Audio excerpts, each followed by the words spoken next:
جنت ہمیں عملوں کی وجہ سے نہیں مل سکتی، اگر ملے گی تو اللہ کے فضل کی وجہ سے ملے گی۔ یہ مسئلہ سمجھ میں آ گیا؟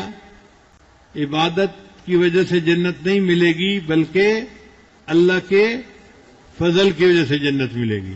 چنانچہ بخاری شریف کی ایک حدیث ہے کہ بنی اسرائیل میں ایک اللہ کا عاشق تھا، اس نے دیکھا کہ سمندر کے اندر ایک جگہ پہاڑی کا سرا نکلا ہوا ہے، تو وہاں ایسی جگہ ہے کہ جہاں ہر بندہ جا ہی نہیں سکتا۔ اس نے چاہا کہ میں پہاڑی کی چوٹی پہ کمرہ بناتا ہوں اور میں یہاں اللہ کی عبادت کروں گا، کوئی ڈسٹرب کرنے والا میرے پاس آئے گا ہی نہیں۔ چنانچہ اس نے وہاں پر کمرہ بنایا اور 400 سال تک اللہ کی عبادت کی۔ پھر اس نے دعا مانگی کہ یا اللہ، اگر یہ پاسبل ہے کہ مجھے سجدے کی حالت میں موت آئے تو میری یہ دعا قبول فرما لینا۔ اللہ نے دعا قبول کر لی اور اس بندے کو نماز کے سجدے کی حالت میں موت آئی۔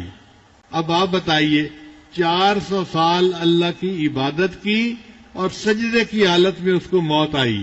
یہ اللہ کا بندہ جب اللہ کے سامنے پیش ہوا تو اللہ نے فرشتوں کو فرمایا میرے فضل سے اس بندے کو جنت عطا کر دو۔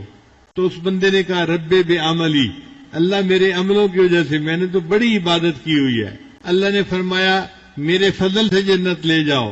اس نے دوسری مرتبہ پھر کہا رب بعملی، اللہ میرے عملوں کی وجہ سے جنت دے دیجئے۔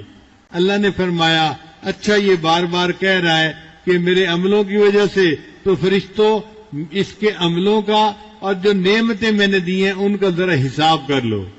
حدیث پاک میں آتا ہے کہ جب فرشتوں نے حساب کیا، اس کی 400 سال کی عبادت اس کی آنکھوں کی بینائی کا حق ادا نہ کر سکی۔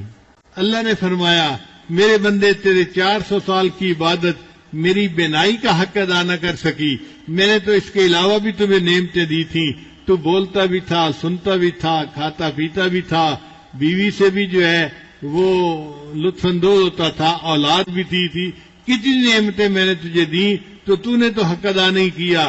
میرے فرشتوں لے جاؤ اس کو جہنم میں۔ اب جب جہنم کا حکم ہوا نا تو بندے نے رونا شروع کر دیا، اللہ بس اپنے فضل سے جنت دے دیجیے۔ تو اللہ نے اس 400 سال عبادت کرنے والے بندے کو بھی اپنے فضل سے جنت عطا فرما دی۔